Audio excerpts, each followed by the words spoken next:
Hey, what's up, everyone? So, today I want to talk about something that a lot of people in Iran are confused about. Why don't American credit cards like Chase Sapphire Preferred or American Express Gold Card work in Iran? Like, you try to use them and nothing happens. Declined.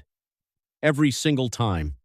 And it's not because the card is broken, it's not because you don't have money, there's a much bigger reason behind this. And today I'm going to explain it in the simplest way possible. So, let's start from the beginning. Back in 1979, something big happened in Iran.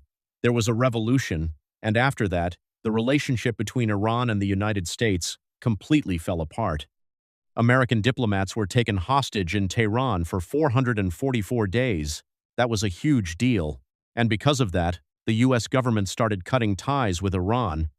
One of the first major steps was on the 14th of November, 1979, when President Jimmy Carter froze about $12 billion worth of Iranian assets in the United States. That was the beginning of everything. Then things got even more serious over the years. In 1995, President Bill Clinton signed an executive order that basically said, no American company can do business with Iran. None. Zero. That included banks. That included payment networks. That included everybody. And then, in 1996, the Iran-Libya Sanctions Act was signed, which made things even stricter by targeting foreign companies that were helping Iran's oil industry. But the big one, the one that really affected everyday people, came on the 22nd of October 2012. That's when the U.S. Treasury Department's Office of Foreign Assets Control, which people call OFAC, announced that American financial companies are completely prohibited from processing any transactions connected to Iran. So Visa, MasterCard, American Express, PayPal, all of them, they had to cut off Iran completely. Not because they wanted to, but because the law said they had to. Now, here's where Chase and Amex come in. Chase Sapphire Preferred is a Visa card. American Express Gold is an Amex card. Both of these are American companies, and OFAC rules are very clear. If you are a U.S. financial institution, you cannot process payments in Iran.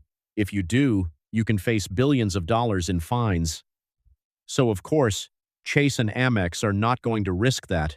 They just block all transactions coming from Iran automatically. Think of it like this. Imagine you're playing a video game and there's an invisible wall in one area of the map. You can't go there no matter what you do. That's basically what sanctions are. They create invisible walls between countries, and in this case, the wall is between American money and Iran.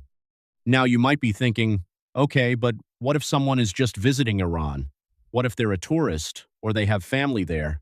Doesn't matter. The card still won't work. Because the block is on the location, not the person. The moment a transaction tries to go through in Iran, it gets flagged and stopped, automatically. No exceptions for regular cardholders. And this is not just about credit cards, it's everything. PayPal doesn't work in Iran. Stripe doesn't work. Google Pay doesn't work. Apple Pay doesn't work. Even some international wire transfers get blocked if they're connected to Iran in any way.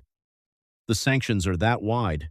Now, let's talk about the nuclear deal for a second because that changed things briefly. In 2015, something called the Joint Comprehensive Plan of Action, or JCPOA, was signed. Iran agreed to limit its nuclear program, and in return, some sanctions were lifted. This happened on the 16th of January 2016. For a short time, there was hope that maybe things would slowly open up. But it didn't really change things for regular credit cards inside Iran in any meaningful way because the core financial sanctions from OFAC were still in place. Then on the 8th of May 2018, President Donald Trump pulled the U.S. out of the nuclear deal and started what he called a maximum pressure campaign. By November 2018, almost all the old sanctions were back, and new ones were added on top. So any small progress that was made basically went backwards. And as of today, the situation is still the same. Iran remains one of the most heavily sanctioned countries in the world. American credit cards do not work there, period.